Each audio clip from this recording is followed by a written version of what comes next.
Warangal MP ticket విషయంలో ఆరూరితో మొదలైన రగడ జిల్లా బీజేపీలో ముసలం పుట్టేదాకా వెళ్ళింది. ఇతర పార్టీల నుంచి వచ్చే వాళ్లకు టికెట్లు ఇస్తే ఊరుకోబొమ్మని హెచ్చరించారు జిల్లా నేతలు. మరోవైపు టికెట్ కోసం యత్నాలు ముమ్మరం చేశారు ఆశావాహులు.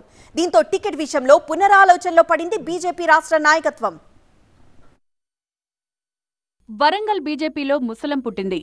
బీఆర్ఎస్ మాజీ ఎమ్మెల్యే ఆరూరి రమేష్ కు వరంగల్ ఎంపీ టికెట్ ఇస్తారనే ప్రచారంతో జిల్లా బీజేపీలో కలకలం రేగింది. ఆరంభం నుంచి కాషాయ జెండా మోసిన తమను కాదని ఇతర పార్టీల నుంచి వచ్చేవారికి ఇవ్వద్దంటూ వరంగల్ జిల్లా బీజేపీ నేతలు హైదరాబాద్లోని బీజేపీ రాష్ట్ర కార్యాలయంలో ఆందోళన చేపట్టారు.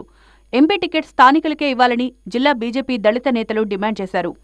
ఆరూరికి టికెట్ ఇస్తామంటే సహకరించబోమని వారు తేల్చి చెప్పారు.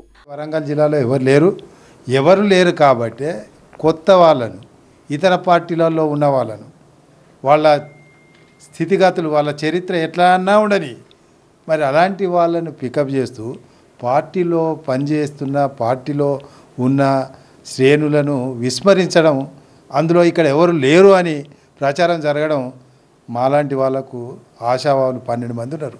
మా అందరికీ కూడా కొంత బాధ కలుగుతుంది. విచారవదనంలో మేము పార్టీ తమ నిర్ణయాన్ని పునఃపరిశీలిస్తుందని ఆవేదనతో పార్టీ కార్యాలయానికి వచ్చి ఎదురు చూస్తున్నాం. అనుభవం ఉన్న నేతలు అనేక మందున్నా ఇతర పార్టీల నుంచి వలస వచ్చేవారికి పార్టీ ఎందుకు ప్రాధాన్యత ఇస్తుందో అర్థం కావడం లేదని వాపోయారు వరంగల్ జిల్లా బీజేపీ నేతలు. బీఆర్ఎస్లో ఉండగా ఎమ్మెల్యేగా గెలవలేని నేత ఇప్పుడు 7 నియోజకవర్గాల్లో ఎలా ప్రజల ఆదరణ పొందుతారని ప్రశ్నించారు. ఈ పోటీ చేసే ఆరూరు రమేష్ కూడా మొన్న ఎన్నికల్లో ఓడిపోయిండు. అనేక అభియోగాలు ఉన్నాయి ఆయన మీద. ల్యాండ్ గ్రాబర్ అని, ఇంకేదో అని. Image is not clean. మరి ఎందుకు పార్టీ ఎంటర్టైన్ చేస్తుందో మాకు తెలియదు. వాస్తవానికి బీజేపీ తరపున వరంగల్ ఎంపీ టికెట్ ఆరూరి రమేష్కి ఇస్తారని ప్రచారం జరిగింది. మరికొద్ది గంటల్లో పేర్లు ప్రకటిస్తారన్న తరుణంలో హై డ్రామా నడుమ ఆరూరిని వరంగల్ నుంచి హైదరాబాద్కు తీసుకొచ్చారు బీఆర్ఎస్ నేతలు. పార్టీ అధ్యక్షుడు కేసీఆర్ ముందు ప్రవేశపెట్టారు. ఆ తర్వాత ఏం జరిగిందో ఏమో, ఆరూరి మనసు మార్చుకున్నారు. తాను బీఆర్ఎస్లోనే ఉన్నానని చెప్పుకొచ్చారు ఆరూరి.